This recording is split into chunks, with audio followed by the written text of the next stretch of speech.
Hello, kindergarten families. Welcome to Cambrian Heights School. I'm Kevin Witten, principal. We're so excited to be welcoming you back in September, hopefully, depending on our return to school scenario. Those will be shared out with you over the summer. Right now, we're hoping that we see all your faces. In most years, we would have had a face-to-face orientation. However, due to our circumstances, we're going to be doing a digital welcome today. I wanted to let you know a few important highlights, and then one of our teachers, Miss Weir, who taught kindergarten this year, will be going through a presentation with you. But a few key points that we wanted to let you know. So right now we're going to be on a bit of a walking tour. I apologize for the shaky camera, but I wanted to let you see a few places in the school. It's a bit of a mess right now because our facility operator, Mr. Wamutete, is busily getting things ready already for September. So here we are in the front hall. And there's a few important people that I wanted you to meet. If you turn to your right as you come in, we have our main office. And this lovely lady over here is the friendly voice that you have been talking to on the telephone. This is Mrs. Boyce. She can help you with all kinds of questions that you might have about bus or about all kinds of other things. So please feel free to call her in the office. And then just right over here, this is our assistant principal, Mr. Eakins. He's hard at work, as you can see, in his office getting ready for next year too. So now we're going to head down our front entry hallway. These front entry doors are the doors that you will come in off the bus sometimes if it's really cold or if you're coming in late. So I'm going to take you down to the classroom where we had kindergarten this year. We're not entirely sure yet which teacher will be teaching kindergarten or which space it will be in. So right here I'm going to turn to my right and we're going to head into the kindergarten space. You can see some of the beautiful work they did last year. And here's a sneak peek of what a kindergarten classroom might look like next year. Lots of tables, lots of working spaces, and things might look a little different next year with our physical distancing. We might not see so many chairs together. And our centers might look a little bit different too so that we can keep everything clean. Great. So while we're here, I have a couple of other key points that are really important to know as you get ready for kindergarten. So one is this year, I want to highlight that we're doing a staggered entry and that there's a separate calendar that you'll be receiving and on our website for kindergarten. So look for the big red kindergarten sign. And what you'll notice is September 1st is the first day of school for most students, but not all kindergarten students. So you'll be receiving an email where you're divided into two groups, an AM1 and an AM2, and a PM1 and a PM2. So how it works is on the back. You can see that on September 1st, group 1 AM comes at the regular morning time. Group 1 PM comes at the regular afternoon time. Group 2 does not come at all to school on that day. The next day, September 2nd, is the opposite. Group 2 comes in the morning time. Group 2 comes in the afternoon time. Group 1 doesn't come in. And the schedule goes from there for a couple of days. So it's really important to read this schedule. I won't go through the whole thing because it's very important that you read it and see whether you're in group 1 or 2. And that gives our kindergarten students a chance, since they haven't had an opportunity to be in the building, to come into the classroom in a bit smaller group, get to know the teacher a little bit better, get to know each other a little bit better without so many bodies. It also helps us get to the bus. And on the calendar, you'll notice as well, there's a rotating AM, PM on Friday, so double check that because you don't come every Friday.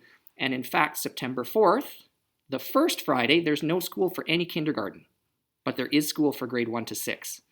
So it can be a little confusing. That's why we have our own calendar for kindergarten. Very, very important. So that's one thing. The other thing that's always a challenge is the bus for students who take the bus. So to help us know which bus you're taking, if you have a printer, if you can print off your bus route map for the bus home. If they're coming on the bus, it's easy for us because they come off the bus, an adult meets them and brings them into the school. Going home, we want to make sure the right student is getting on the right bus and that we help the driver know which stop to let everybody off at. The driver will not let your child off by themselves. So don't worry about that. But it is important that we know which stop and that you know which stop and that you're at the stop. So if you can arrive at the stop a few minutes early, this is really helpful. If you're not there, the bus does not wait very long. They will finish their route and drop the student back off at school, and you'll have to drive to the school. So please find your bus route, know where you're going in advance, and be a little bit early is the best. Also, on your bus route, if you can print this off, circle or write your bus stop, write your contact phone number, and put it in your child's backpack for the first day of school is very helpful. Writing the bus on the hand too with a Sharpie marker is also helpful. That way, if we're confused, we know which stop we should be looking for you at, and we can phone you easily to coordinate if anything goes sideways on that first day of school. Always a little bit of a challenge. Other things that are really important for kindergarten students, especially when we're trying to get kids onto buses or to release them to the parent at the end of the day, is to prepare a few things. So does your child know their first name and their last name? That's really important. Sometimes we ask a student, we haven't met them yet, what's your name? We need to know both names. So that's a great thing to practice over the summer. First name, last name, and then to start working on things like your phone number, your address, or to have a place written down where we can find those things easily. Very helpful for us. The other thing I want to mention too, at the end of the day, same as the bus, we don't let them get off the bus stop without an adult. At the end of the day, the teacher will make sure it's a hand-to-hand transfer to a family member at the end of the day. So we have a meeting spot that Miss Weir will talk about, and then we'll let you know, based on where our classroom is in the fall, where we're meeting for day 2. All right, well, we're excited to see you.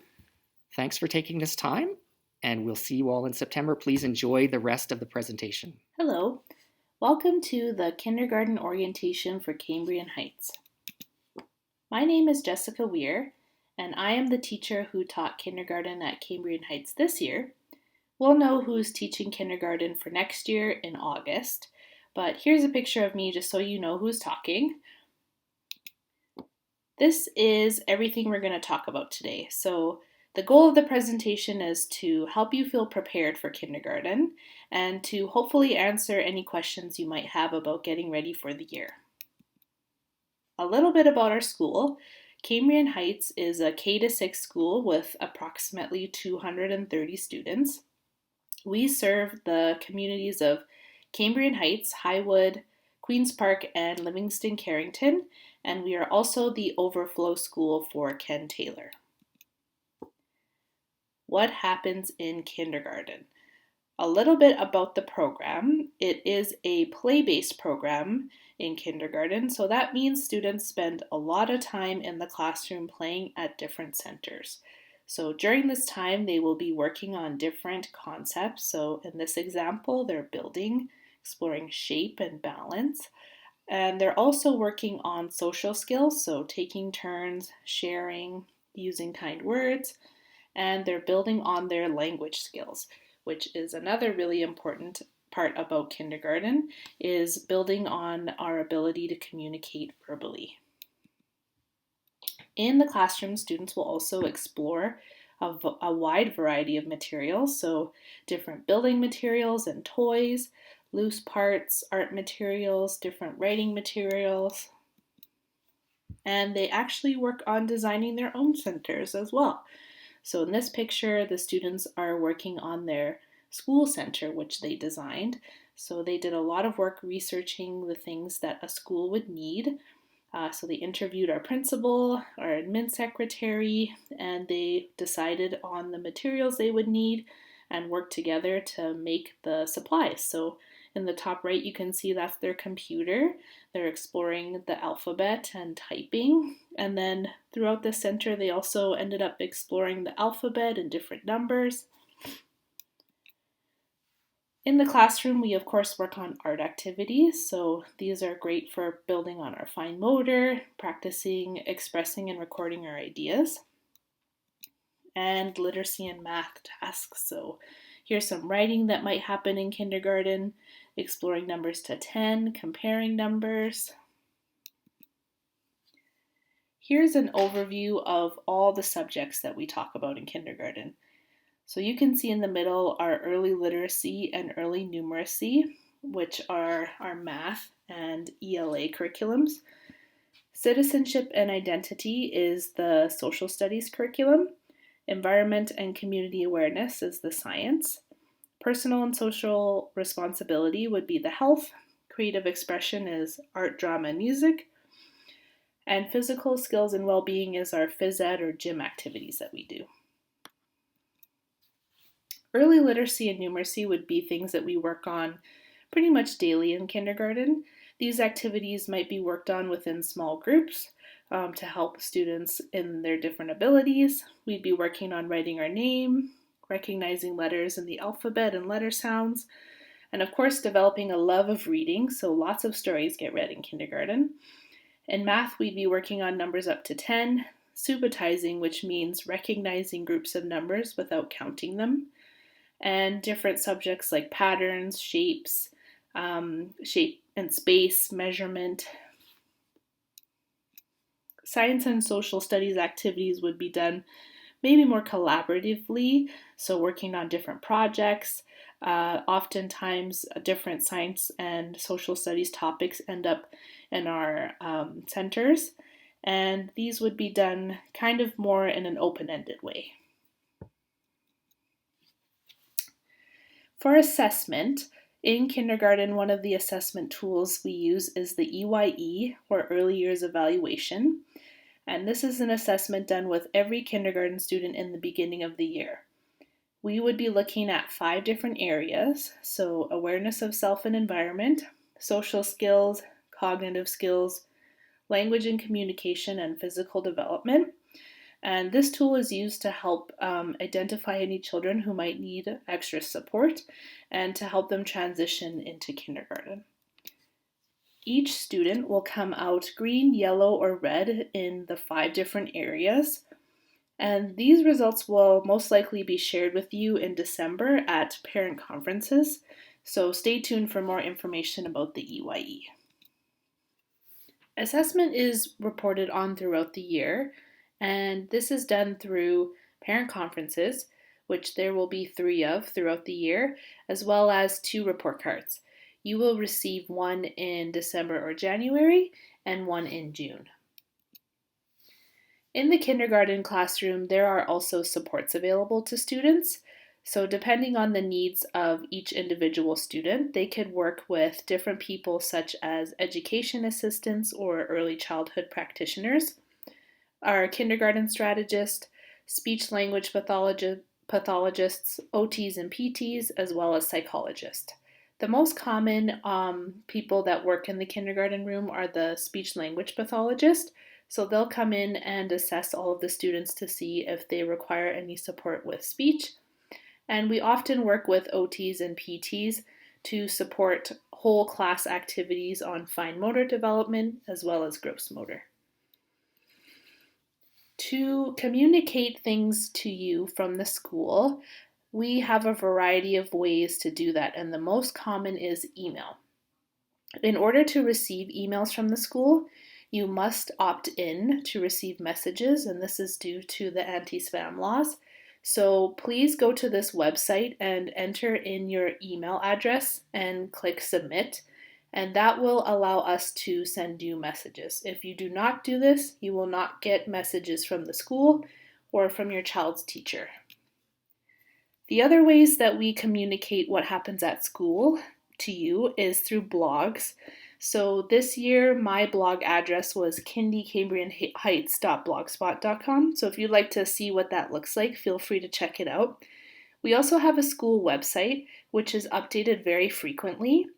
And you will also be receiving a calendar that is kindergarten specific.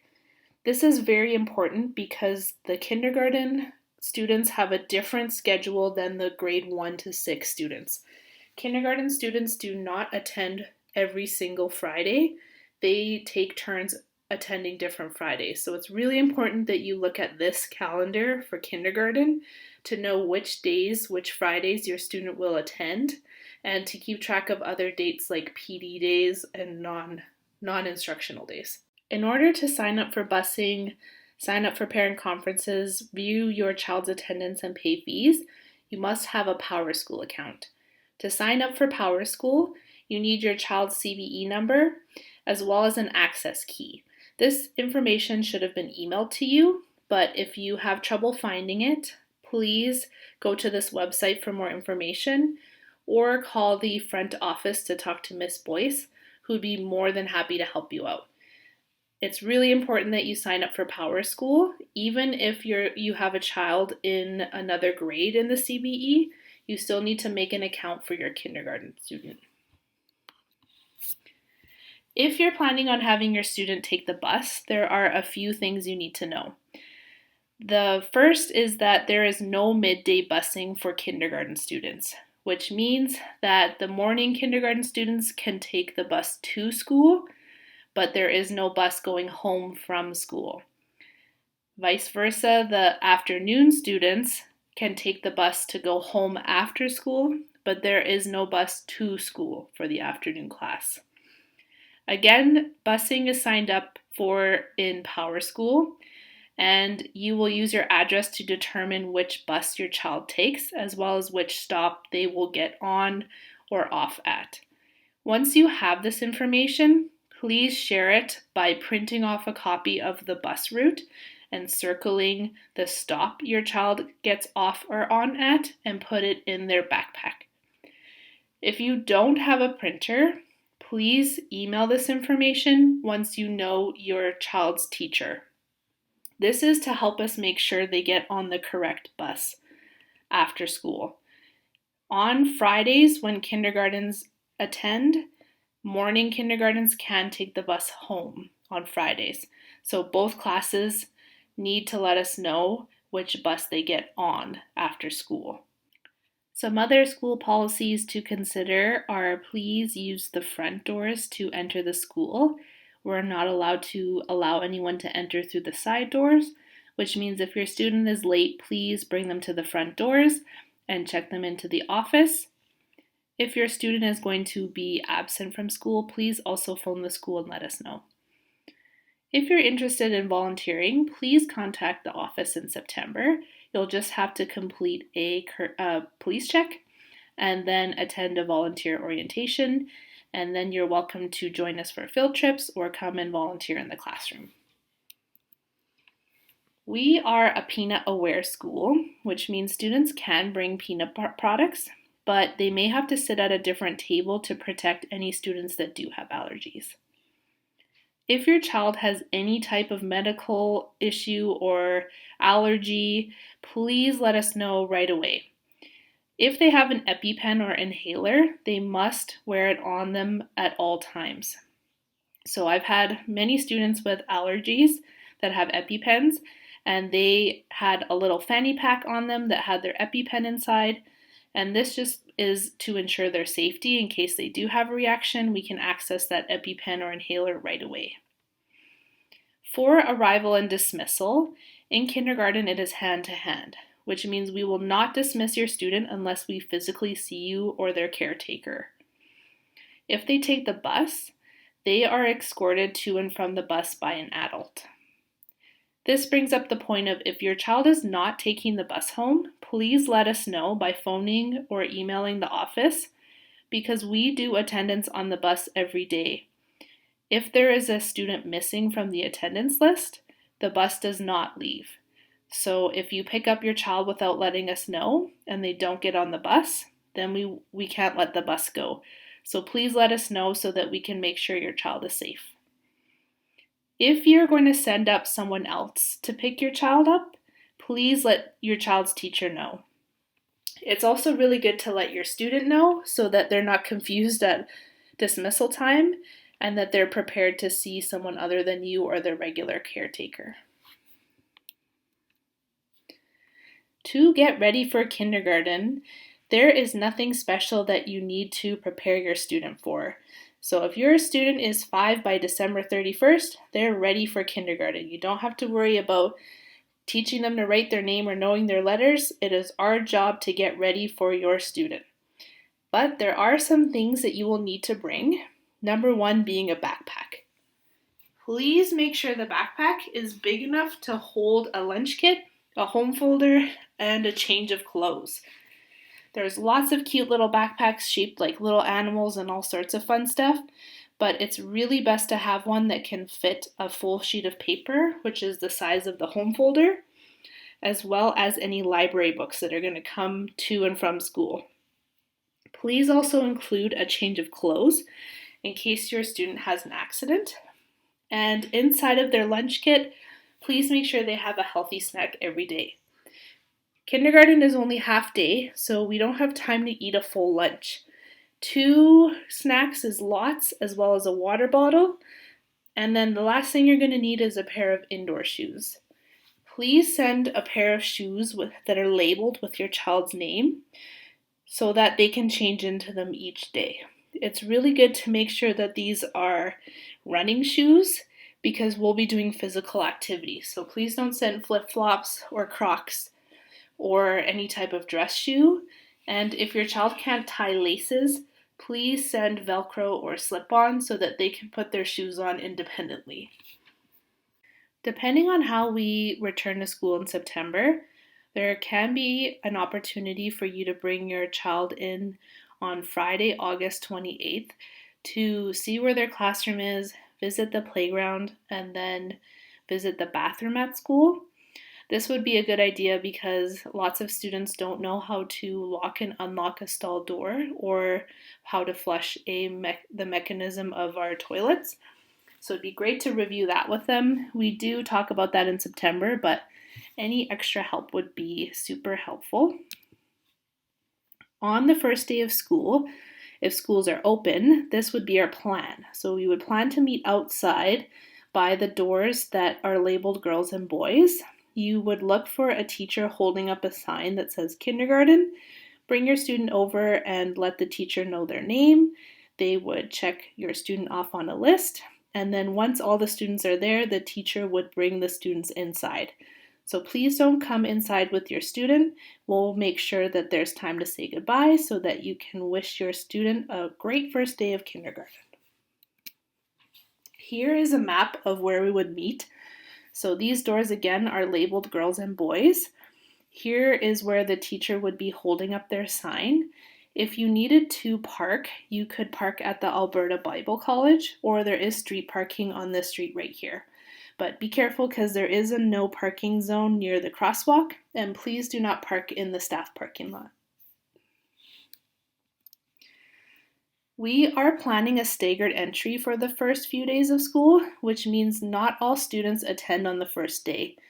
We would split the morning class and the afternoon class into 2 different groups. So the first group would attend Tuesday and Thursday, and the second group would attend Wednesday and Tuesday.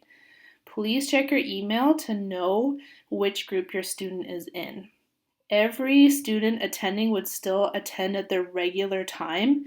So if they're in the morning class, no matter which group, they would start at 7:58. And if they're in the afternoon class, they would start at 11:43. So again, we would split the classes into 2 groups, which would mean the first half would attend Tuesday, September 1st and Thursday, September 3rd, and the second half would start Wednesday, September 2nd, and then attend Tuesday, September 8th. Wednesday, September 9th would be the first regular day where all of the morning class comes and then all of the afternoon class comes. We're doing staggered entry to give the teacher an opportunity to meet more closely with a smaller group of students to help with the transition into kindergarten and establish those important relationships. Another thing to note is that not every single Friday is a day for your student to come to school. So I know this is a bit confusing, so I apologize, but kindergarten classes alternate Fridays. So this is why it's super important to check the kindergarten calendar because it is really important to know which Fridays are your class. So for example, Friday, September 11th would be only the morning kindergarten class. The afternoon class would not have school that day and would have a day off. So please check the calendar. And of course, let us know if you have questions. If you have any other questions, please don't hesitate to contact these people. So that's our principal, Mr. Winton, our assistant principal, Mr. Eakins, and our lovely administrative secretary, Miss Boyce. They'd be more than happy to answer any questions, and you can get into contact with them through email or by calling the school. And if you have a kindergarten specific question, feel free to go back to the beginning of the presentation to find my email. And once it's August and you know who your child's teacher is, of course you'd be welcome to contact them as well. Thank you so much for listening to this presentation. I hope I've answered some of your questions. Have a great summer, and we're super excited to see you hopefully in September.